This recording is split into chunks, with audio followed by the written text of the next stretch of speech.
Hello, Namaskar. This is Firstpost and you're watching Vantage with me, Palki Sharma.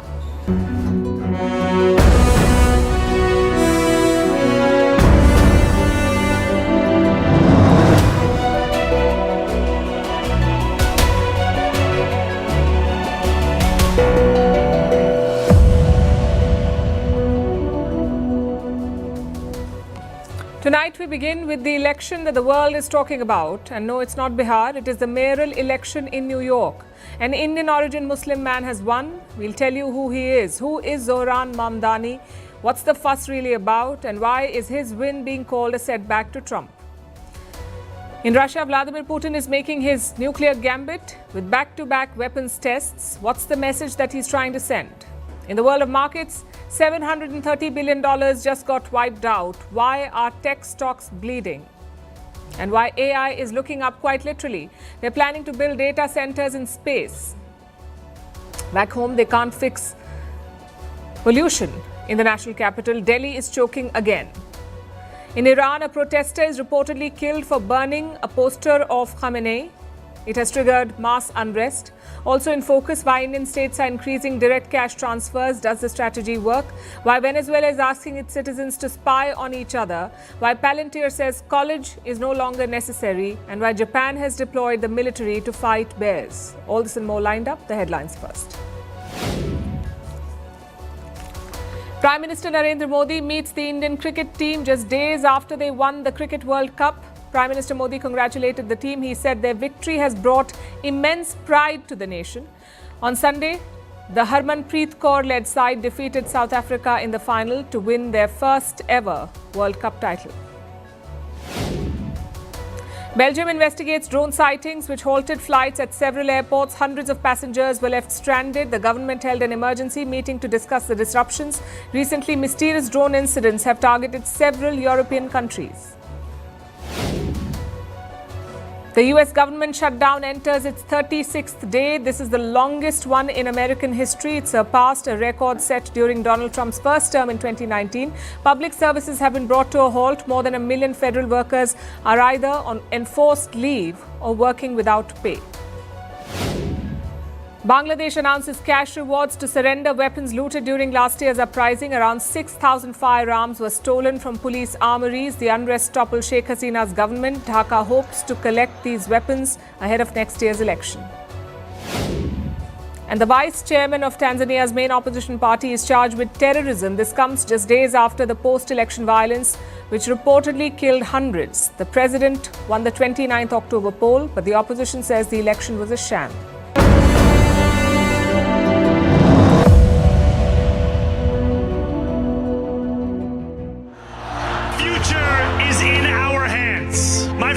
We have toppled a political dynasty.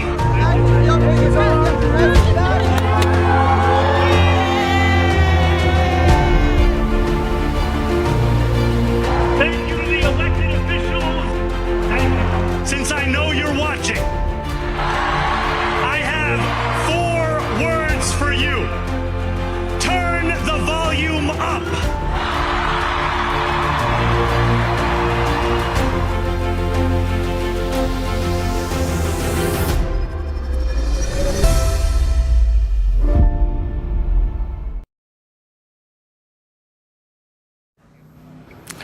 Do you know who your mayor is? You may know the local lawmaker or chief minister, but a mayor, well, you have to be tuned in to know. But chances are, you know who the next mayor of New York will be. You may not live in New York, you may not even live in America, yet you would have heard his name. Zohran Mamdani. People on Indian social media are debating his win.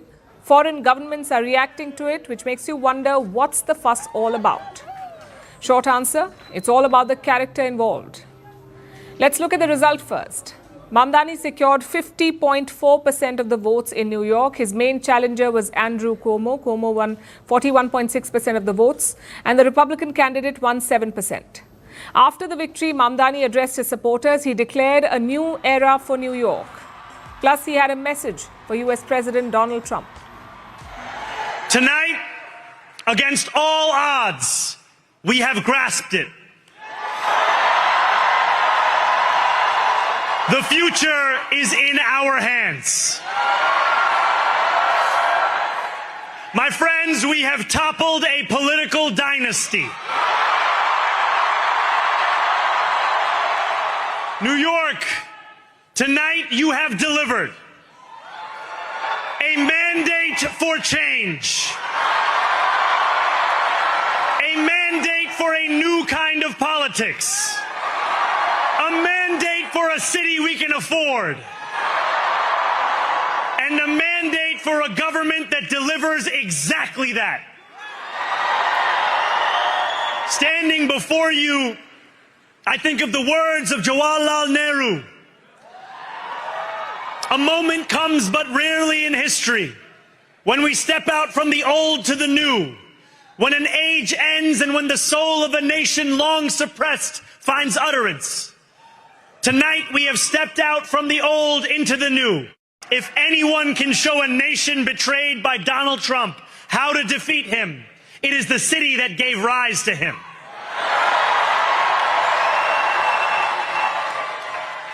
And if there is any way to terrify a despot, it is by dismantling the very conditions that allowed him to accumulate power. So Donald Trump, since I know you're watching, I have 4 words for you. Turn the volume up.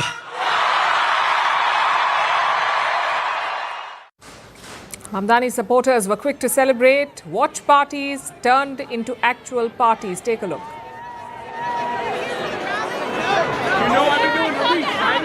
I feel very good. I feel very hopeful about New York City's future. This was a campaign ran on hope, and I think all of us felt it tonight.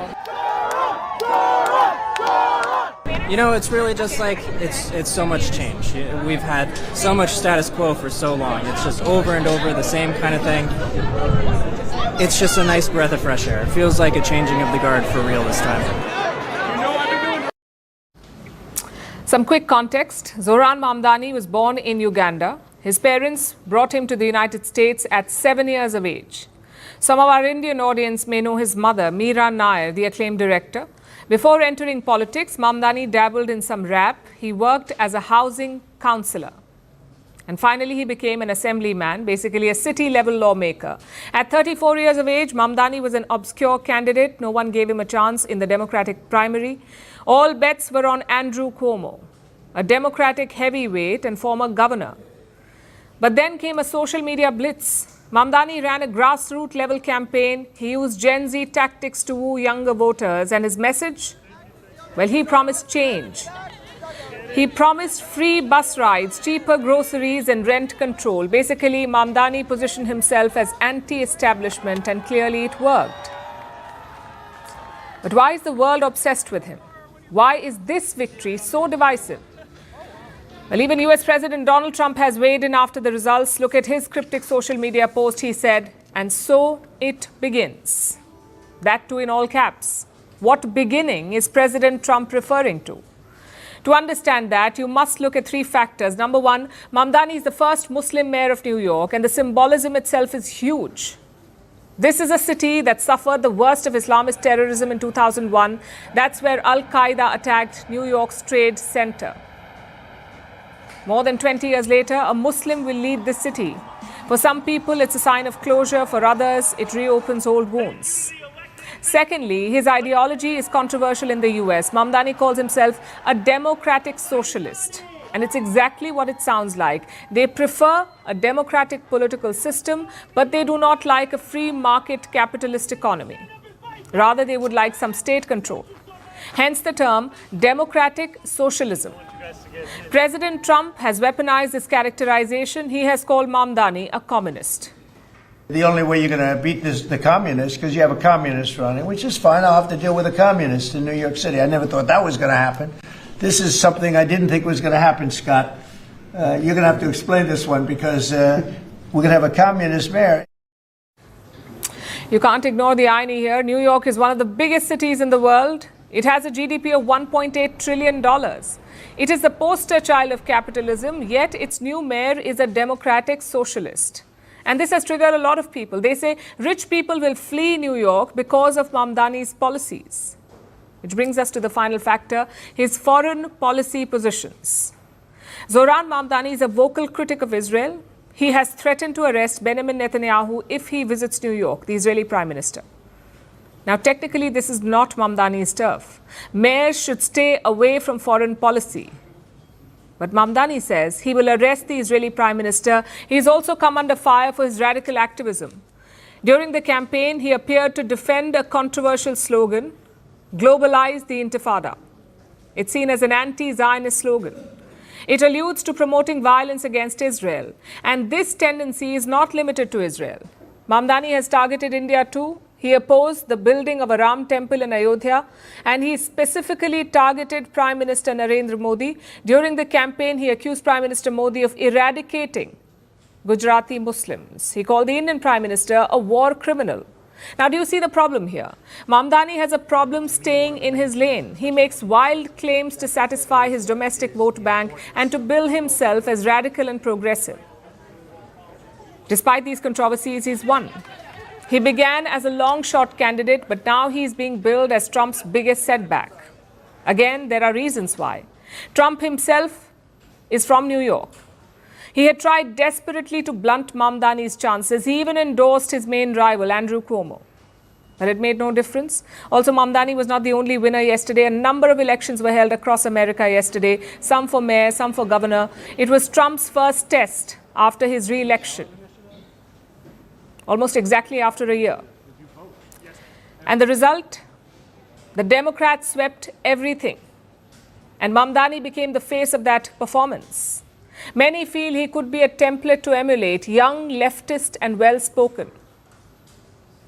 But can Mamdani mount a bigger challenge? Well, he was not born in the United States, so the White House is off the table. But his strategy may not work everywhere. New York is overwhelmingly liberal. It is also home to a young media-savvy population. If this was a centrist small town, would Mamdani have won? Chances are no. So while Mamdani's victory is a setback to Trump, let's not get carried away. He's still unproven, untested and controversial. And let's also not get carried away on the other side. Yes, Zohran Mamdani is a Muslim, but he's also pro-LGBTQ and he's progressive, so no, New York is not going to implement the Sharia law. At this point, it's a question of delivering. Mamdani talked big on the campaign trail. Whether he can walk the talk is the big question.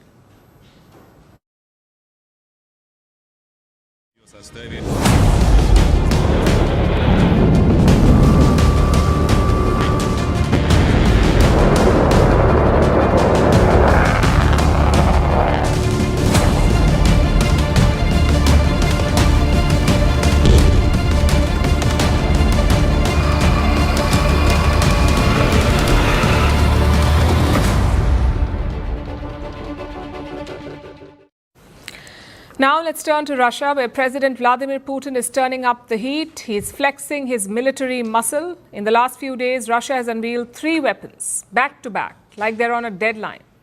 First, Russia tested a cruise missile. It was powered by a nuclear reactor and designed to loiter in the air for days. The second test was an underwater weapon. It can trigger a tsunami at sea. And the third and the latest one is a new submarine. Russia unveiled it this week. Reports say the submarine is capable of launching a nuclear torpedo. And you know what these tests have in common? Each of these systems is nuclear capable. Russia is not just modernizing its arsenal, it is flexing it. And the idea is quite clear: to send a message to US President Donald Trump. In fact, look at their latest weapon. It's also their most lethal one. It is called the Khabarovsk. It's a new submarine. It is nuclear powered and it is equipped with a deadly weapon. This submarine can fire a nuclear torpedo, specifically the Poseidon. Russia recently tested this weapon too, the Poseidon. It's not a missile, it's an underwater drone. It is nuclear powered and nuclear armed. Experts are calling it a super weapon because it can travel at speeds of up to 100 knots. That's around 185 kilometers per hour underwater. The Poseidon is designed to evade all known defenses. And it does not explode on impact. It triggers something far more destructive. A radioactive tsunami, something that is powerful enough to devastate an entire coastline. We conducted another test of yet another promising system, the Poseidon underwater unmanned vehicle, which is also equipped with a nuclear power unit. It is 100 times smaller than the nuclear reactor on a submarine, yet the power output of Poseidon significantly exceeds that of even our most advanced intercontinental range missile, Sarmat. There is nothing like Sarmat in the world. We have not deployed it yet, but it will be deployed soon. However, Poseidon significantly surpasses Sarmat in power. Now, Russia has built and launched a submarine that is specifically designed for the Poseidon. This comes just days after another missile test. The Burevestnik. NATO members call it Skyfall. The name comes from a bird, the storm petrel. In Russian folklore, it is seen as a sign of an approaching storm. The missile had been under development for years. Russia tested it recently. Experts have described it, and I'm quoting, as a tiny flying Chernobyl. That's because it runs on nuclear power. It can fly for much longer than conventional missiles. The Kremlin says it can fly for days and even evade missile defense systems. Russia released a video after this test. It shows President Putin discussing the test with Russian generals. How many thousands of kilometers did it cover?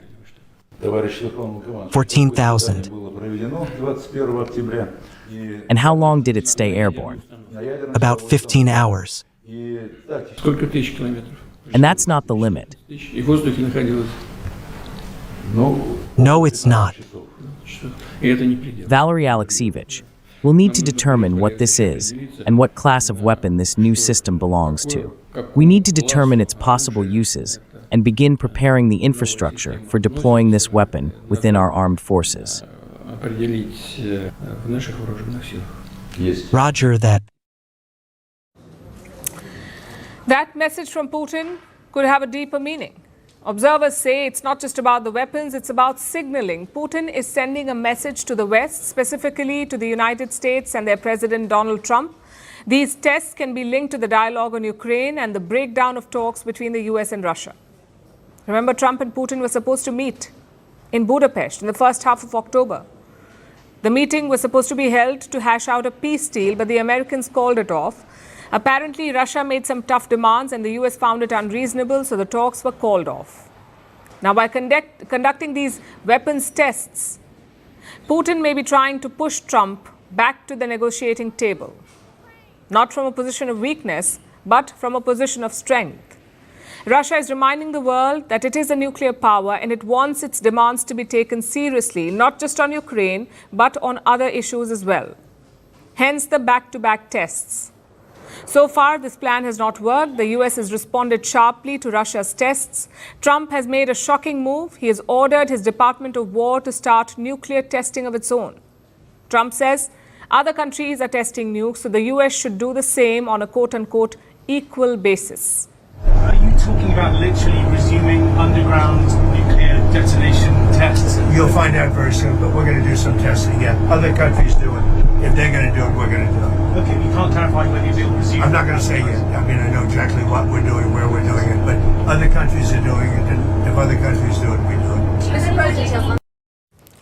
For over 25 years now, no nuclear power has detonated a bomb. No country has tested nuclear bombs except for North Korea. But this could change. With Russia ramping up its arsenal and the US preparing to follow suit, these two countries have the world's biggest nuclear stockpiles. A nuclear race between them only means more bad news.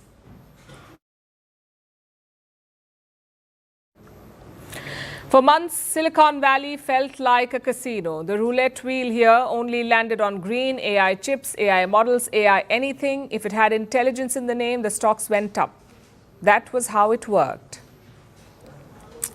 But today, they hit a road bump. Big tech stocks plunged and they took down with them stock markets across the world. The Nasdaq dropped by more than 2%. Nvidia fell by nearly 8%. Reddit was down by more than 8%. Amazon slid almost 2%. And over in Asia, it was a tech bloodbath. Japan's Nikkei fell 2.5%. The star of the show, SoftBank, tumbled 10%. It erased roughly $23 billion in market value. China's giants like Alibaba and Tencent sagged. Taiwanese chipmaker TSMC slid by nearly 3%. So overall, it was quite the plunge. $730 billion were wiped off in a day. $730 billion. Do you know what led to this? Well, the trigger was one man. His name is Michael Berry. You may have heard of him. He's the same guy who shorted the US housing market before the 2008 financial crash. He's even inspired a Hollywood movie. But now the same man is placing a bet against AI stocks rather. His hedge fund has bet $1.1 billion on a fall in prices for AI-related stocks, especially Nvidia and Palantir. Basically, he is shorting AI stocks. What does that mean? What is shorting a stock? Imagine you borrow your friend's fancy iPhone. It costs around 1 lakh rupees. So you borrow this 1 lakh rupee phone and you sell it for 1 lakh rupees. And you're hoping that next month the hype will cool. It does cool and the price goes down to 60,000 rupees. Then you buy that same phone back at a lower price, at 60,000 rupees. You give it back to your friend, but you pocket the difference. So you make a profit of 40,000 rupees. That essentially is shorting. You don't own the thing, but you bet on its price falling. If the price drops, you win. If it shoots up instead, you lose money, sometimes a lot of money. This bet is called shorting. And right now, Michael Berry is shorting AI stocks. In fact, he's doubling down on his bet. He even posted about it on social media. He said, and I'm quoting, "Sometimes we see bubbles. Sometimes there is something to do about it. Sometimes the only winning move is not to play." In other words, he is betting that this AI bubble will burst. And he's not the only one. There's a lot of talk about an AI bubble, about how AI stocks are overvalued and how a historic correction is coming. Many compare it to the dot-com bubble. Back then, the internet was the next big thing. It was going to change everything. Billions of dollars were poured into half-baked ideas. Thousands of companies sprouted. Yes, the internet did change a lot, but it did not change everything. The Nasdaq lost nearly 80% of its value between the years 2000 and 2002. And now many observers fear that this AI bubble could be similar. But here's a twist. Palantir reported 63% revenue growth.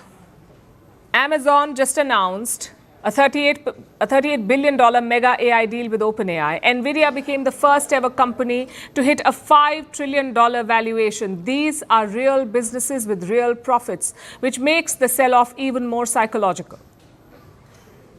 Because markets were not rejecting AI, markets were rejecting uncertainty. Because look at the gap in these AI companies, their valuation versus the money they make. Those numbers are poles apart. And this raises questions about hype. Plus, there's a lot of money going in a loop. AI companies are busy cracking deals with each other, so billions of dollars are moving in a circle.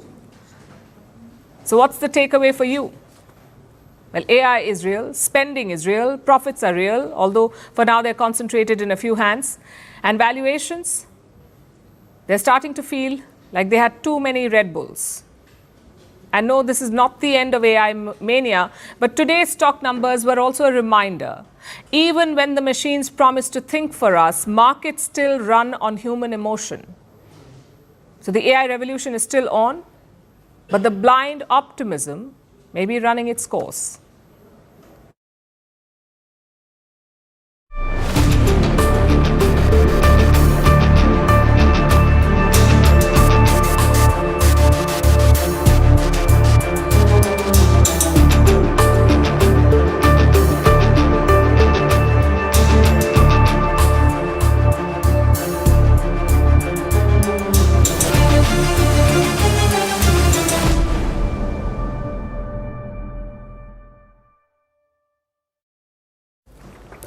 Before we begin with our next story, let me ask you a question.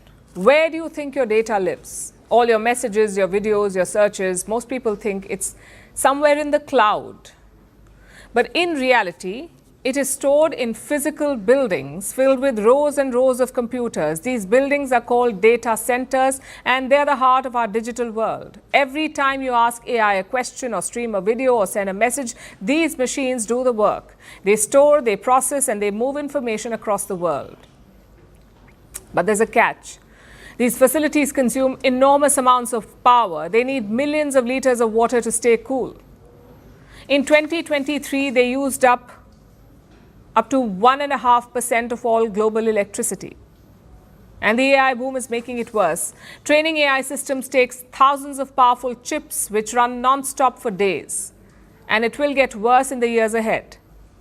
Look at this estimate from Goldman Sachs. It says power demand from AI data centers will shoot up by 2030. It could rise by 165% in the next 5 years.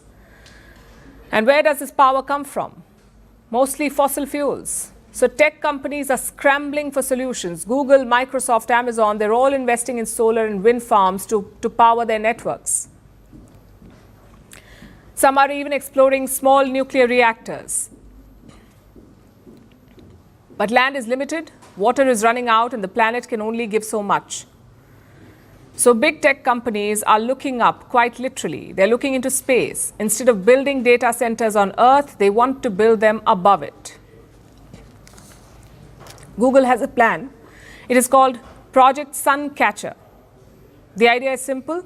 Send the computers that power AI into orbit. Tiny satellites will carry these computers around the Earth. They'll be connected in a network. They can share data in seconds, and they'll be powered by the sun. At least that's the plan. Because in space, solar panels work all the time. There's no night, no clouds, no weather, just constant sunlight. So that should be enough to run the data centers non-stop. Google is optimistic about the idea. It says solar panels in space can produce more energy, up to 8 times more energy than those on Earth. And that could power a new generation of data centers which would float above our planet. Google plans to launch 2 small test satellites by 2027, the first step towards building a bigger network. And Google is not the only company working on this, on what's called the in-orbit data centers. This market is taking shape. It could be worth $1.77 billion by 2029 and over $39 billion by 2035. Which explains why tech giants are moving fast in this space. Elon Musk is betting on Starlink. He says SpaceX will build data hubs using Starlink technology. Plus, a new generation of startups is in the race, a company called Star Cloud. It is working with NVIDIA to send AI chips into space. Another company is called Lumen Orbit. It is building small computers that can process data directly in orbit. So the promise is huge. Clean energy, endless space, and less environmental impact on land and water. But the challenges are just as big. Number one, launching a single rocket releases hundreds of tons of carbon dioxide, so it is an environmental concern. Number two, satellites face extreme radiation and temperature changes, so fixing broken equipment in space will be extremely difficult. And number three, the growing problem of space debris. Every new satellite increases the risk of collisions above the Earth. Despite all of this, the momentum is building. Google has tested its AI chip under radiation, and the chip survived. Besides, they believe that space launches will become cheaper in the future. What costs about $1,500 per kilo today could drop to around $200 by 2035, which could make space computing financially viable and the Earth a little less burdened. So is this the future of artificial intelligence or just another moonshot? Well, whatever it is, it shows how far we are willing to go to power AI.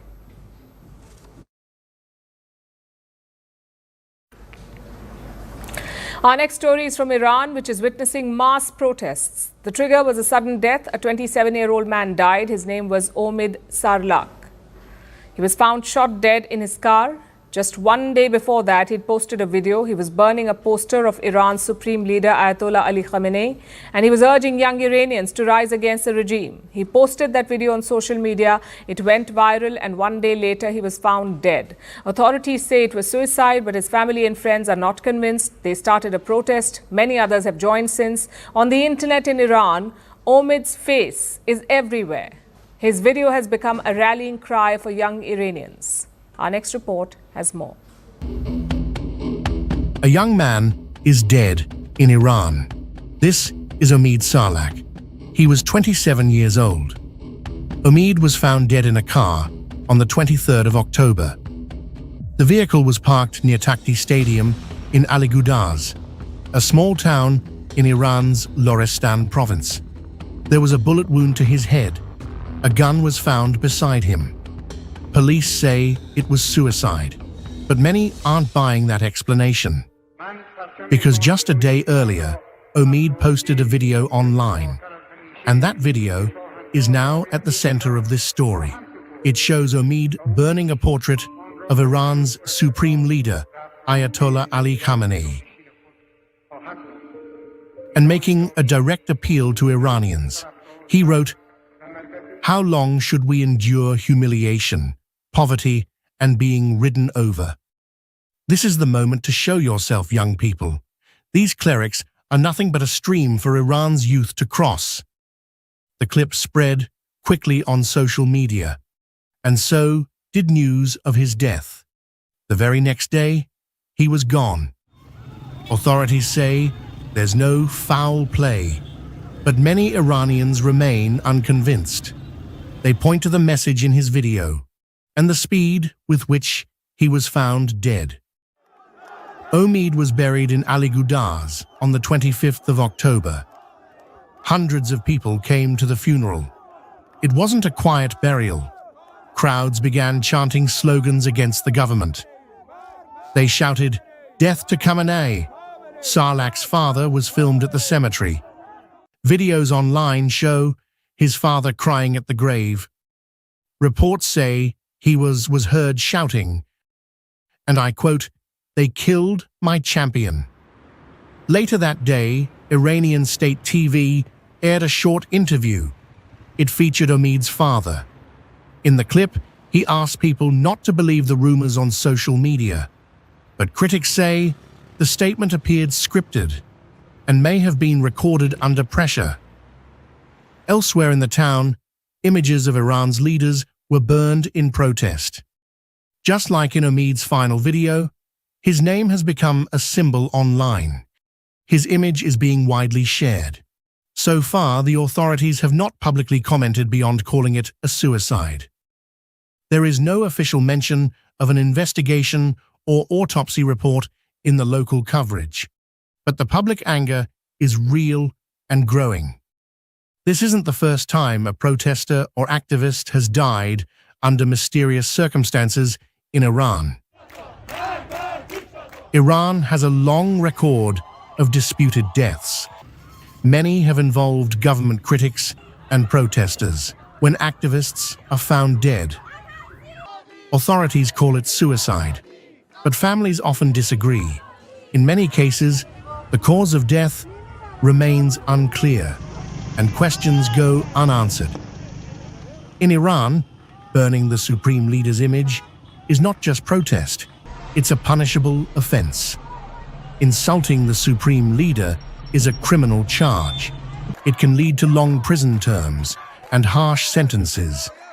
But this time, the story was captured in the victim's own words.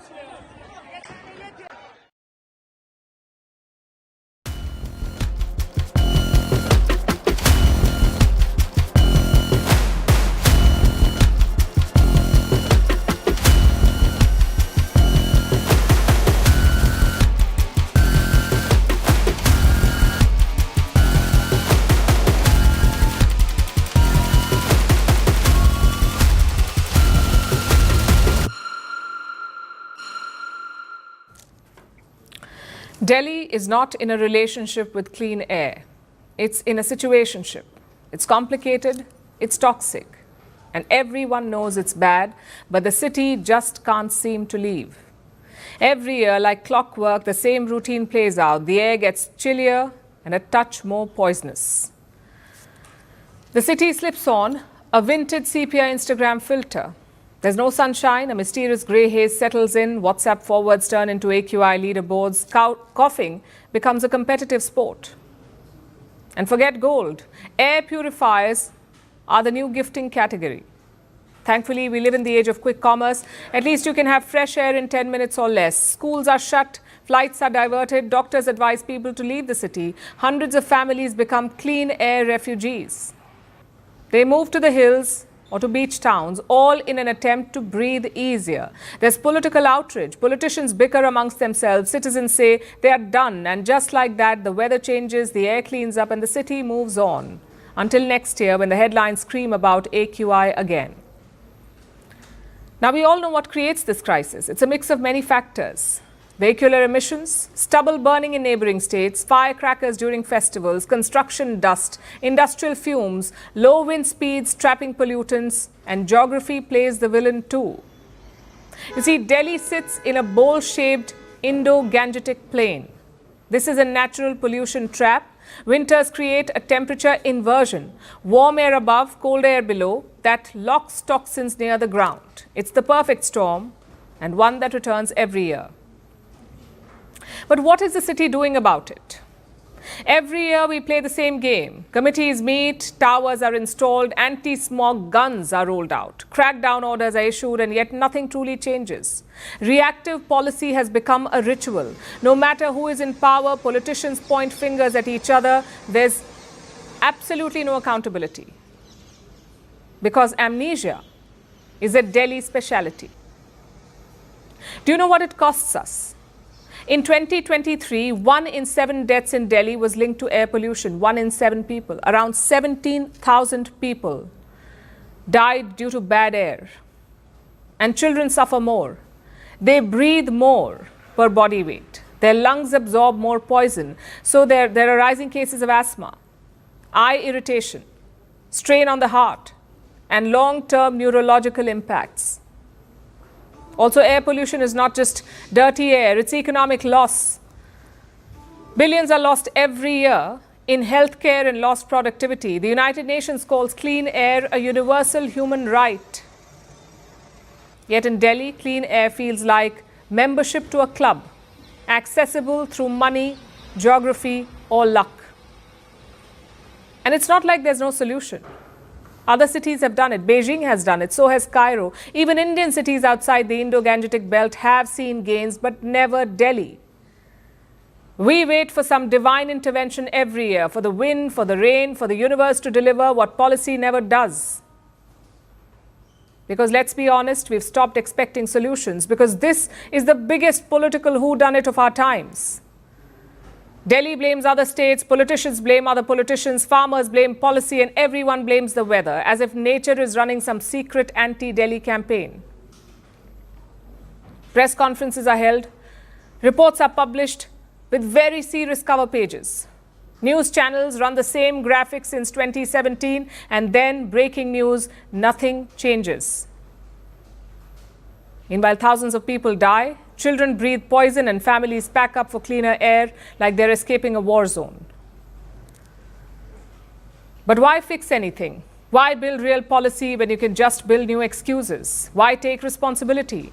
Delhi does not have a pollution problem. Delhi has an accountability problem. The only thing that has changed are the WhatsApp forwards. They're more creative thanks to ChatGPT. Maybe the air is not the only thing that's toxic here. Maybe it's us and our leadership. And until someone remembers this and actually acts when the sky is blue, not just when it turns grey, we will keep suffocating. So expect another such report next year. And do not worry, the excuses will be fresh, even if the air is not.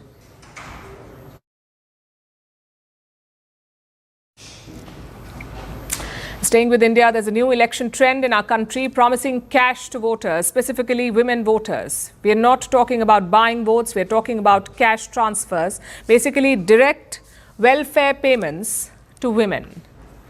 They've become a feature of Indian politics. A lot of states have their own version of it. Karnataka has Griha Lakshmi, West Bengal has Lakshmir Bhandar, Madhya Pradesh has Ladli Behna Yojana, and Telangana has Mahalakshmi. All these schemes function in a similar fashion. Say you're a woman from an economically weaker section, then the government will directly transfer cash to you. The amount varies from state to state, but it's usually under 10,000 rupees. And like I said, it is rampant. 1/5 of all Indian women get direct cash transfers. But what explains this strategy, and does it even work? Well, women are emerging as a very powerful vote bank in India. And the numbers are proof. In the 1960s, we had a voter-sex ratio of 715. Basically, 715 women voters for every 1,000 male voters. By the 2000s, that went up to 833 women for every 1,000 men. Today, women voters outnumber men in 14 Indian states. In last year's election, women's turnout was higher than men's. So like I said, women are now a serious vote bank, hence the clamor to appease and woo them. But not all states can bankroll this. Let me show you a report. 3 years ago, only 2 Indian states gave cash transfers to women. Now around 12 states do it. They're spending some 1.7 lakh crore rupees on these payments, which is around 19 billion US dollars. That's around 0.5% of India's total GDP. That's how much states are spending on cash transfers. 0.5% of our GDP. But the story does not end there. Half of those 12 states run a deficit, meaning they are spending more than they earn. Basically, they're taking loans to fund these payments. Now, this report has put the focus on cash transfers. Is this the way forward, and do they actually work? For starters, it's always better to spend based on your means. A Maharashtra or a Tamil Nadu can afford cash transfers. Both of them are economic powerhouses. But a poorer state, it must be absolutely sure of success. If not, it could be fiscal irresponsibility. And there's enough data to take that decision on whether it's working or not. Cash transfers got a boost during the pandemic. 186 countries increased such payments in 2020 and 2021. And yes, they are proven to work. Studies show that cash transfers improve women's labor participation. They give women control over their resources, and they also give them a stronger role at home. Basically, women become the decision makers. And you can't argue with the logic here. Women have historically been denied equal opportunities, plus they have a multiplier effect on the economy. You empower a woman, you empower a family. So the logic behind cash transfers is solid. Having said that, there are 2 main concerns. Number 1, what is your motive behind doing it? Is it simply to get votes? Or is it to genuinely empower women? If it's empowerment, then payments alone are not enough. You must have a holistic plan to put more girls in school, to create more jobs for them, and to make their lives safer. If you can do that, then payments make sense. They will basically boost your existing empowerment goals. Secondly, is it truly reaching the right people? Cash transfers are done via your bank accounts. Almost 90% of Indian women have a bank account today. So the payment itself is not a problem. But look at the numbers after that. Only 30% women have a debit card. Only 21% have savings. Less than 19% use digital payments, and 17.5% have dormant accounts. Again, do you see the problem here? It's not enough to give money to women. They must have control over that money. If the payments are withdrawn and handed over to men, there's no point. If the accounts are handled by men, again, no point. So government should think long and hard about these transfers. Yes, they're important, but they should be part of a strategy, not the entire strategy. If not, we may enter an endless cycle of reckless spending. More cash transfers, more debt, and no empowerment.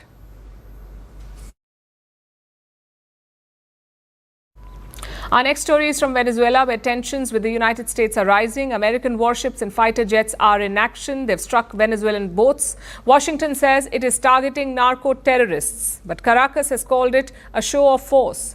President Donald Trump has also authorized CIA operations inside Venezuela. President Nicolas Maduro says it's an attempt to topple his government. Amid these growing threats, Caracas has found a new way to defend itself. Not with weapons or warships, but with an app. It is called the Ven app. It asks Venezuelans to report what they see and hear. The government says it's about keeping the country safe. Critics say it could turn neighbors into informants. The app was first built to fix water and power problems, but now it's being used for security and surveillance. Here's a report. In Venezuela, people are being reportedly asked to listen closely, to watch, and to report what they see. A mobile app is at the center of it. It's called Ven app. It has been created by the government of President Nicolas Maduro. It began as a public service app in 2022, meant to fix power cuts, water shortages, and local issues. Now it's being turned into something else entirely. Reports suggest it allows citizens to flag suspicious activity and send it straight to the authorities. The government says it's about strengthening popular intelligence and defending peace. Human rights groups first raised alarms about this app in 2024. This was after President Maduro urged citizens to use Ven app to report opposition activity following the disputed elections. Amnesty International warned the app could restrict freedom of expression and peaceful assembly. It also noted that the app might contribute to unlawful arrests. Those concerns are now brewing again. Online activists have reportedly called the app a tool of social surveillance. Apple and Google have reportedly already removed Ven app from their stores after privacy concerns first surfaced, but those who had it before can still use it. Authorities have even allegedly sponsored a mobile version that runs in browsers, and the timing is no coincidence. Venezuela is facing one of its most fraught moments with the United States in years. Relations have significantly nosedived in recent months. Washington has accused Maduro of links to narco-trafficking. President Donald Trump has also authorized covert CIA operations in Venezuela. At the same time, the U.S. military has also deployed warships, fighter jets, and thousands of troops to the Caribbean region. The Pentagon says the mission targets drug trafficking networks. It has struck several suspected drug boats in the Caribbean and Eastern Pacific region. But regional governments and the United Nations have questioned those operations. Washington is yet to provide evidence for its claims. Caracas views the buildup as a direct threat to its sovereignty. Maduro has accused the United States of trying to overthrow his government. Amid that pressure, he reportedly invited the armed forces last month to develop an app that would let citizens report everything they hear. According to reports, the update was ready within a week. The app reportedly will connect directly with Venezuela's national defense system. Supporters call it a step towards protecting the homeland. Critics see it as surveillance. What's clear is that Ven app is now at the center of Venezuela's response to foreign pressure.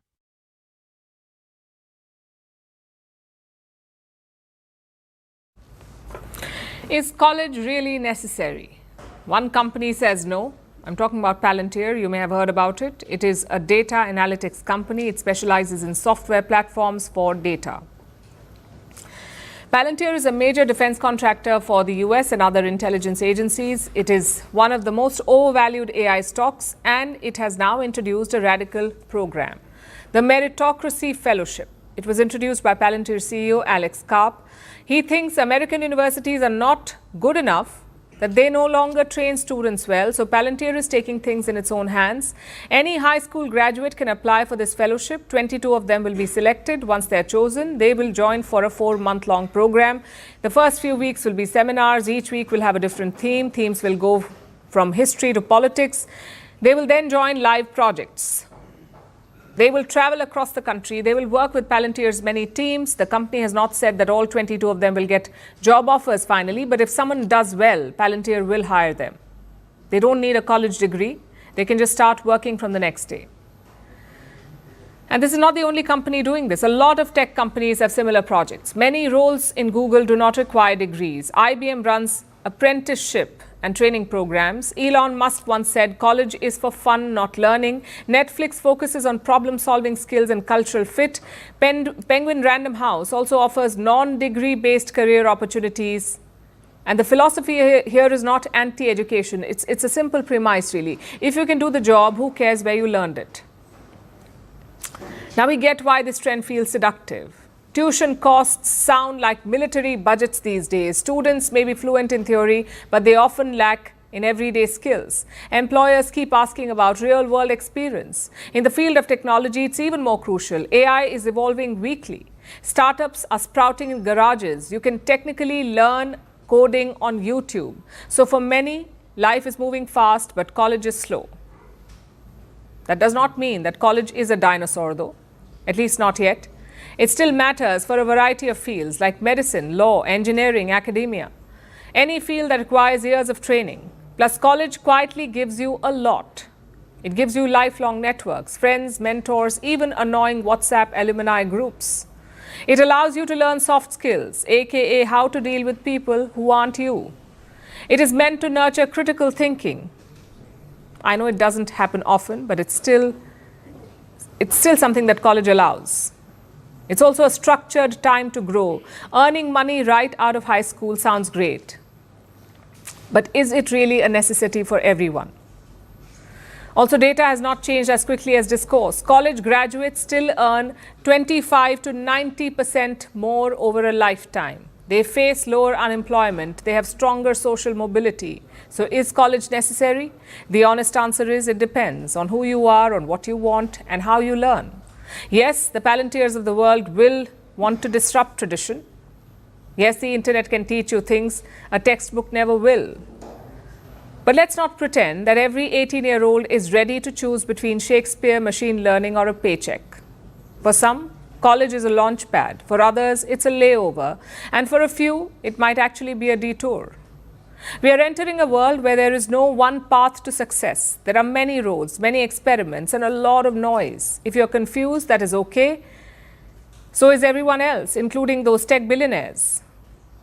Just remember this. A degree does not guarantee brilliance, and skipping college does not guarantee genius. The future belongs to those who can learn constantly, whether that's inside a classroom or inside a conference room in a Silicon Valley office.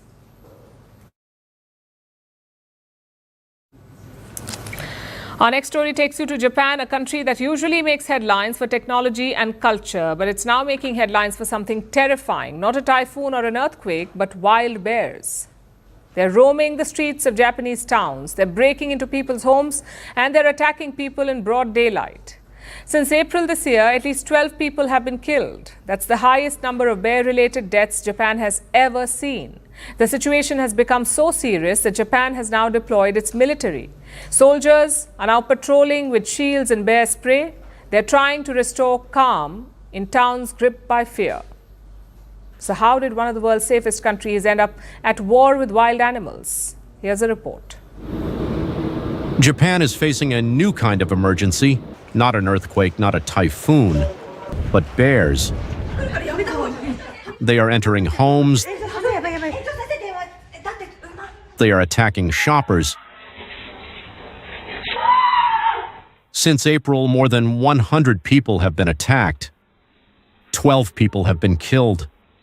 That is the highest death toll ever recorded by the Japanese authorities. 2/3 of those deaths are in Akita and Iwate prefectures. Now soldiers are on the move. Troops have been deployed to the mountain town of Kazuno. They came in army trucks. They wore helmets, shields, and body armor. They carried sticks and bear spray, but not guns. Officials say the troops will not use firearms to kill the animals. Their mission is to set and transport traps and assist local hunters. The threat is growing fast. Akita's governor says bear sightings have jumped 6-fold this year. The prefecture has declared the situation truly dire. Local authorities say they cannot cope. Japan's population is aging, its hunters are too few, and farmland once separating towns from forests now lies abandoned. There are a lot of bears in this area, and so the awareness of bears is very high. Regrettably, however, we have seen around 7 casualties this year. No matter how careful people are, with the bear population this high, the number of incidents is not decreasing. Experts say a poor acorn harvest is driving bears into towns. Climate shifts have reduced their food supply in the mountains.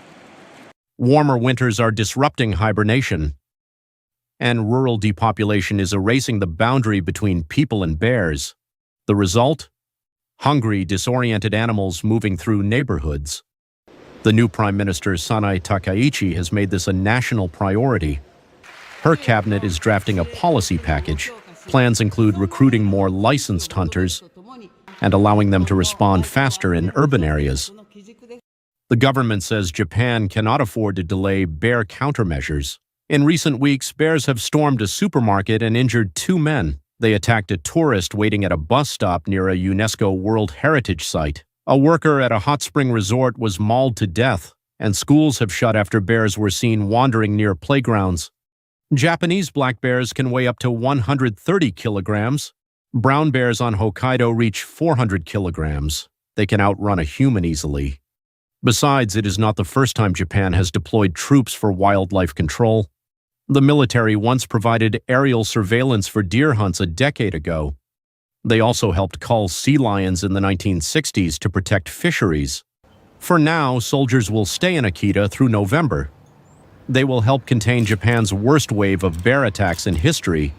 And if this winter fails to stop them, next year could be far worse.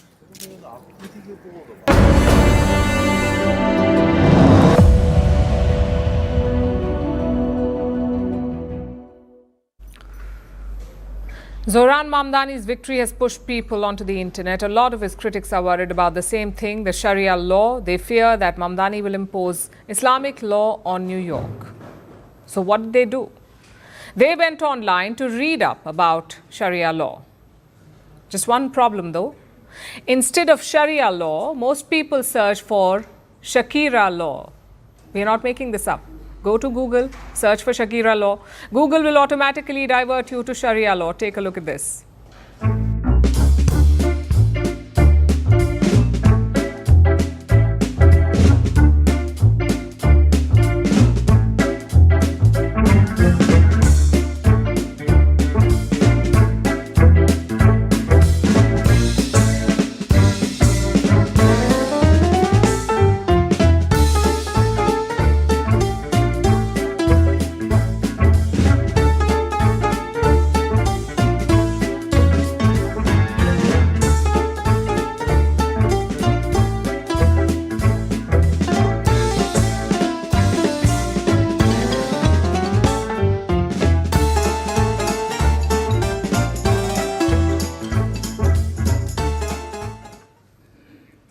Now it's time for Vantage shots, images that tell the story. CCTV footage shows the moment of a cargo plane crash that killed 7 in Kentucky.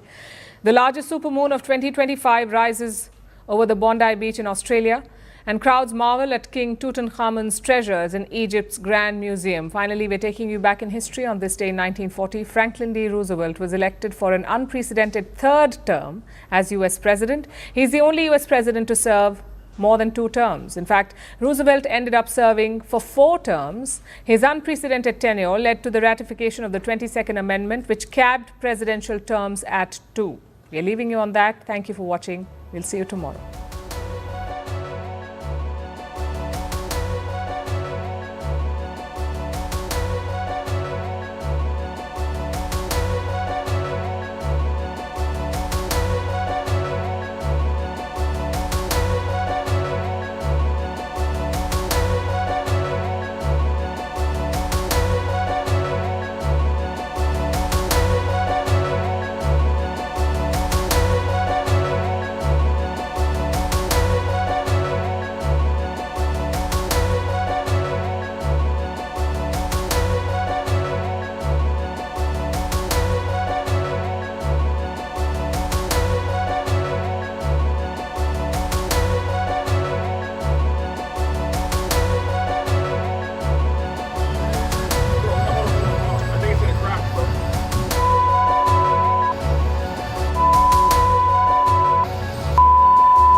is in our